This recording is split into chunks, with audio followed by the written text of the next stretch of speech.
let me dive into this wonderful question. Does research evaluation distort publishing? And I'm going to give clear answers, as this demands for a very clear answer. Quickly, introduction. My name is Sami. I'm managing director at Morressier. We work mainly with societies and institutions on structuring their early stage research. So again, I have come here with 2 statements and 8.5 perspectives that I want to shed on the idea of research evaluation, and I'm sure that Sven will have many questions and on the end a half. So let's bear with me. The suspense is towards the end, right? So bear with me here. The first statement that I want to give on the question on does research evaluation distort publishing is a very clear and loud Jein. Right, and I love this, and I tried to find this Jein translation in English, just for everybody non-English, non-German speaking. Jein is a wonderful combination of the word Ja and Nein. So the clear statement is that there is none with regards to the question of research evaluation distort publishing, at least from my perspective. So again, this presentation will not give any answers to the question, but aims to give perspectives, because this is exactly what I feel is the right way on approaching that big question. But it's scratching the surface. So we will scratch the surface of all the aspects that are on there, and this is me sometimes. So let's kick it off with the first one. Research evaluation, just first things first, is an absolutely imperfect process, and the reason I'm saying that is that there is, if you look into the last 10, 20, 30 years, there's been constant improvement and new techniques, just due to the fact that research and science and the entire process is something that evolves very quickly and evolves constantly almost. So the process of research evaluation is something that needs to pick up in speed, and does so not always, hence the imperfection of the process. Thesis number 1. Perspective number 2. Academic publishing needs to highlight the limitation of research evaluation more. When building that presentation, I looked back into the year 2020, and I figured out, and I observed that everybody became scientists. Really, everybody was participating in the scientific and scholarly discourse in a very elaborate way. And I felt that one of the challenges that we have faced was the fact that the limits or the limitations of research evaluation, just as a whole, the existing research evaluation, but also the non-existing research evaluation, especially in the early processes of the entire scholarly process, is something that needs to be much clearer. Hence, the perspective of highlighting the limitations much more. The third one is all around a wonderful topic, which is the differentiation and the observation around scientific discovery versus the accountability. And what I feel is that there is a huge increase in scholarly outputs during the last decennies, and with that there came new challenges.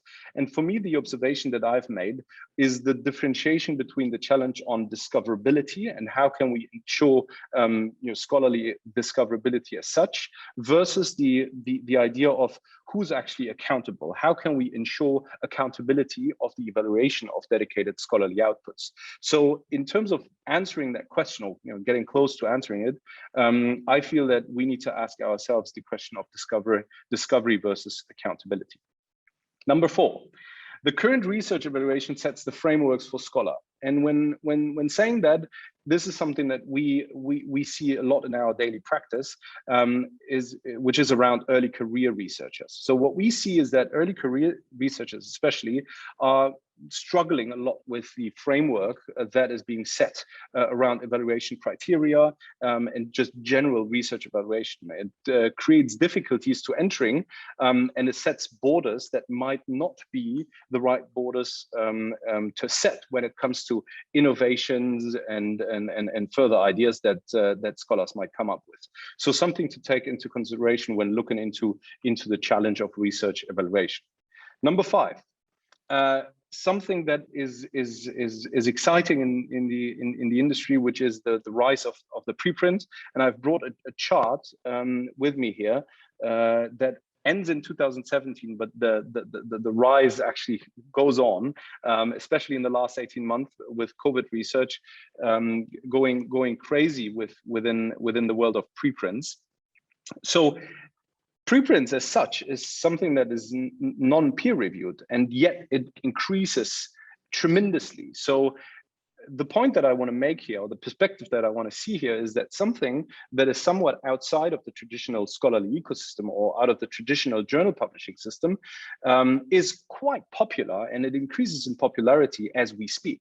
So I don't want to create an answer to what I see here, but at least a perspective on answering the question of distortion of the scholarly publishing.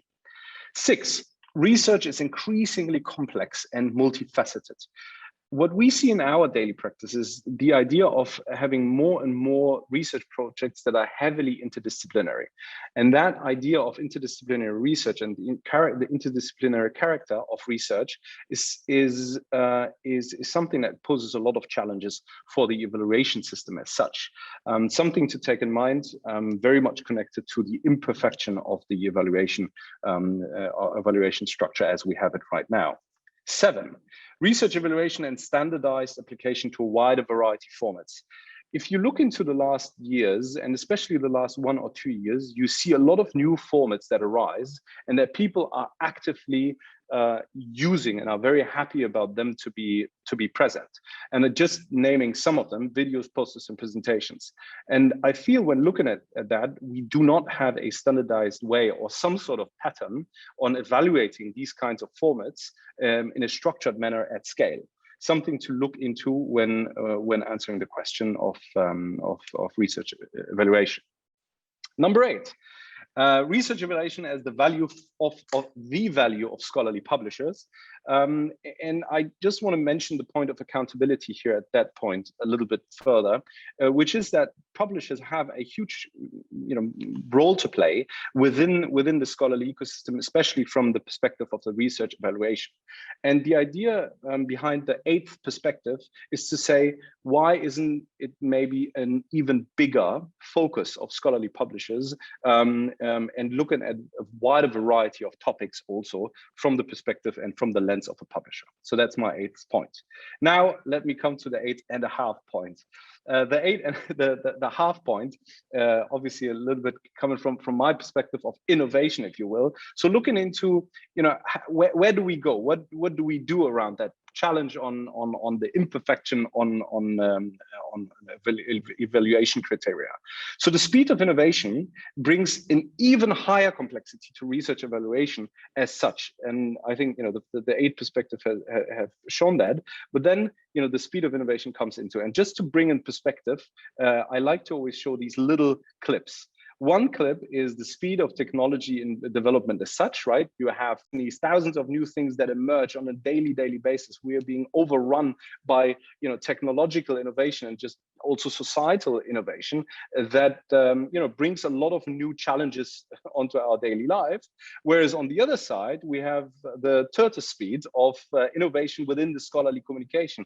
And I'm talking literally, I'm talking about the scholarly communication as such, not what's happening actually behind. So I'm just going to leave for at least 2 seconds or so more of these tortoises trying to make their way through. So this is my view on scholarly communication as such from the speed. But still, I also want to just give a little bit of a hopeful statement here. I think we are at the end of that tortoise speed era in scholarly communication, and the reason why I'm quite hopeful is much more things happening on the digital way. The dissemination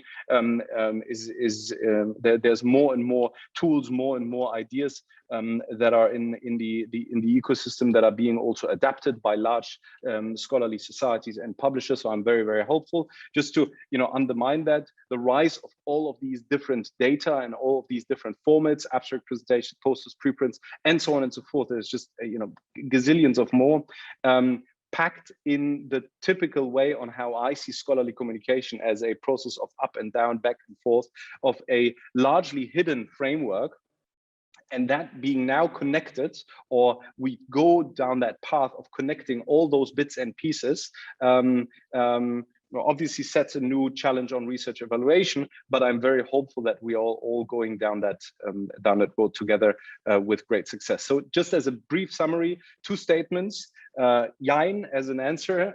I didn't want to bring any answers, but simply perspectives. You'll see the 8.5 perspectives on the right side.